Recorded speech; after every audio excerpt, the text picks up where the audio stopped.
friends, welcome to Satya's Lifestyle channel. இன்னைக்கு நம்ம பார்க்க போகிறது வந்து பொங்கலுக்கு சக்கரை பொங்கல் எப்படி பண்ணுறது, பானையில் வைக்கிறது எப்படிங்கிறது தான்.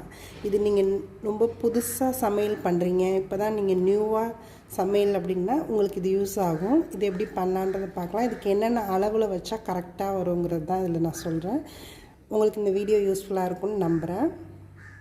நம்ம சக்கரை பொங்கல் வந்து வைக்கிறதுக்கு நான் வந்து பானையை இந்த மாதிரி ரெடி பண்ணி வச்சுருக்கேன்.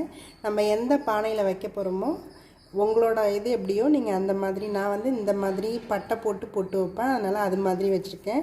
நீங்கள் எந்த மாதிரி வைப்பீங்களோ அந்த மாதிரி நீங்கள் ரெடி பண்ணி வச்சுக்கலாம். சக்கரை பொங்கல் மட்டும் வைக்க போகிறோம் அப்படின்னா இஞ்சி கொத்து மஞ்சள் கொத்து ரெண்டுத்தையுமே இது பண்ணிக்கலாம்.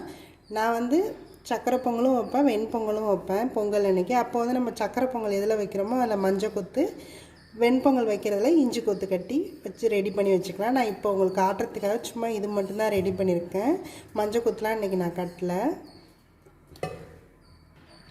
நான் வந்து 1 கப் வந்து பச்சரிசி எடுத்து நல்லா வாஷ் பண்ணிவிட்டு தண்ணி ஊற்றி இந்த மாதிரி வச்சுருக்கேன். 1 கப்புக்கு 1/4 கப்பு வந்து நம்ம பாசிப்பருப்பு யூஸ் பண்ணணும். அதையும் நல்லா வாஷ் பண்ணிவிட்டு இந்த மாதிரி நான் எடுத்து வச்சுருக்கேன். இப்போ வந்து நம்ம இதை எப்படி பண்ணலான்றதை பார்க்கலாம். இப்போ வந்து நம்ம பானையை முதல்ல அடுப்பில் வச்சுக்கலாம். நம்ம வந்து வடகிழக்கு திசையில் வந்து லைட்டாக அப்படி கொஞ்சம் சாய்ச்சா அப்படியே வச்சோம்னா பொங்கும் போது, எனக்கு வந்து இது வந்து வடகிழக்கு திசைங்கிறனால நான் அப்படி கொஞ்சம் சாய்வெல்லாம் வச்சுருக்கேன். இந்த சைடில் வந்து பொங்குனா நல்லதுன்னு சொல்லுவாங்க, அதுக்காக அப்படி வச்சுருக்கேன். நம்ம ஃபஸ்ட்டு வந்து பால் வந்து இதில் ஊற்றிக்கலாம். நான் வந்து 1 கப் வந்து பால் ஊற்றுறேன். அரிசி களைஞ்சி வச்சுருக்கோம் இல்லையா, அந்த தண்ணி வந்து நான் ஒரு 3 டம்ளர் கிட்ட சேர்த்துக்கிறேன்.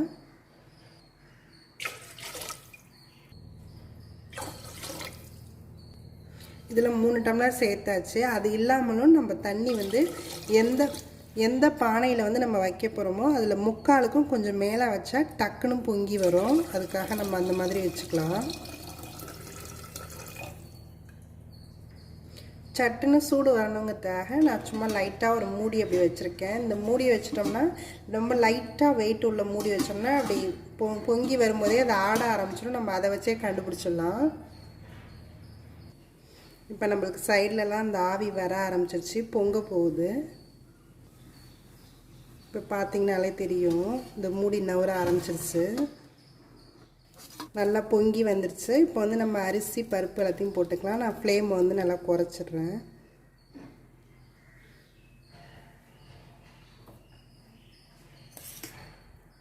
நம்ம வந்து இந்த வாஷ் பண்ணி வச்சுருக்க பச்சரிசியை முதல்ல ஆட் பண்ணிக்கலாம்.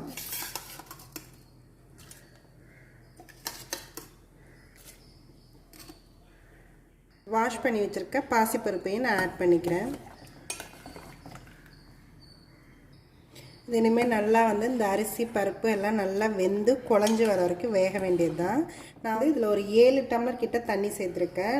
1 கப்பு வந்து ரைஸு, ஒரு 1/4 கப்பு பருப்பு, மற்ற தண்ணி வந்து நான் 7 கப் கிட்ட சேர்த்துருக்கேன். நீங்கள் உங்களோட அரிசியை பொறுத்தது 6 கப் வேணாலும் சேர்க்கலாம். சில இதுக்கு 7, 8 கூட ஆகும். எனக்கு வந்து கொஞ்சம் 7 கப்புங்கிறது கரெக்டாக இருக்கும், அதனால் நான் இது 7 கப் சேர்த்துருக்கேன். இது நல்லா கொதித்து இந்த ரெண்டுமே வந்து நல்லா குழஞ்சி வரணும், அப்போ தான் பொங்கல் நல்லாயிருக்கும். இது நல்லா வேகட்டும். நான் வந்து நாட்டு சக்கரை தான் எடுத்துக்கிறேன், அதனால் நான் பாகு காய்ச்சி எடுத்துக்கல. நீங்கள் வந்து சாதாரணமாக வெல்லமாக எடுத்துக்கிட்டிங்கன்னா பாகு காய்ச்சிட்டு எடுத்துக்கலாம். நான் வந்து 1/4 கப்பு எனக்கு டோட்டலாக ரைஸும் அந்த பருப்பும் சேர்த்து, ஸோ நான் 1 கப் வந்து சக்கரை எடுத்துக்கிறேன். இதுவே எனக்கு நல்ல ஸ்வீட்டாக இருக்கும். நீங்கள் நல்ல ஸ்வீட் வேணும்னா ஈக்குவலாக 1/4 கப் எடுத்துக்கலாம். நீங்கள் வந்து அச்சு வெல்லம் கட்டி வெல்லம் யூஸ் பண்ணுறீங்கன்னா அதை நல்லா பாகு காய்ச்சிட்டு 1 கப்னால் ஈக்குவலாகவே எடுத்துக்கலாம். அது அந்த மேலே பாகு காய்ச்சி வடிகட்டிட்டு எடுத்துக்கோங்க. இது வந்து எனக்கு நாட்டு சக்கரை, இதில் எந்த டஸ்ட்டும் இருக்காதுங்கனால நான் அப்படியே டேரெக்டாக சேர்த்துக்கிறேன். இந்த சாதா அரிசி எல்லாமே நல்லா குழஞ்சி வந்துடுச்சு. நம்ம வந்து சிம்லேயே தான் வச்சு இது பண்ணணும், ஏன்னா நம்ம பால் இதெல்லாம் ஊற்றிருக்கனால டக்குன்னு இது எல்லாமே நல்லா வெந்துருச்சு. இப்போ வந்து நம்ம 1 கப் நாட்டு சக்கரை எடுத்து வச்சுருக்கோம் இல்லையா, அது எல்லாத்தையும் இதில் ஆட் பண்ணிக்கலாம். இது கூடவே 1 ஸ்பூன் கிட்ட ஏலக்காய் பொடி எடுத்துருக்கேன், அதையும் ஆட் பண்ணிக்கிறேன்.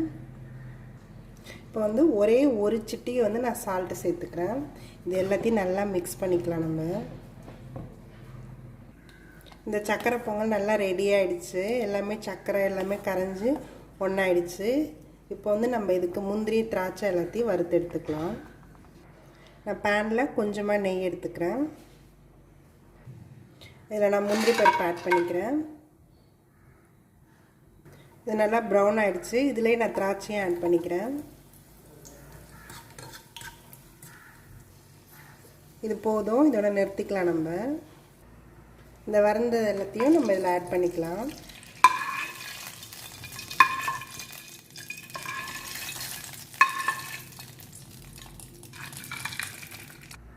இதில் ஒரே ஒரு பிஞ்ச் வந்து பச்சை கற்பூரம்னு சொல்லுவோம் இல்லையா, அதை ஆட் பண்ணுறேன். ஒரே ஒரு பிஞ்சு ஜாதிக்காய் தூள் ஆட் பண்ணிக்கிறேன். இந்த பச்சை கற்பூரம் ஜாதிக்காய்லாம் ஆப்ஷன் தான், நீங்கள் வேணும்னா சேர்த்துக்கலாம், வேணான்னா விட்டுறலாம். இந்த சக்கரை பொங்கல் ரெடி ஆயிடுச்சு. இந்த தை பொங்கலுக்கு இந்த பொங்கலை நீங்களும் ட்ரை பண்ணி பாருங்கள். இதே அளவுகளோட பானையில் அன்றைக்கி ஒரு நாள் மட்டும் நம்ம பானையில் வைக்கணும். நீங்கள் ட்ரை பண்ணி பாருங்கள். இது ரொம்ப பானையில் வைக்கணும், ரொம்ப டைம் எடுக்கலாம்னு நினைக்கவே வேண்டாம். இது 15 மினிட்ஸ்லேருந்து ஒரு ½ அன் ஹவர்க்குள்ளே டோட்டலாக நம்ம முடிச்சிடலாம். இது நீங்களும் ட்ரை பண்ணி பாருங்கள். இதே அளவில் பண்ணி பாருங்கள், இது நல்லாயிருக்கும். அனைவருக்கும் இனிய பொங்கல் நல்வாழ்த்துக்கள்.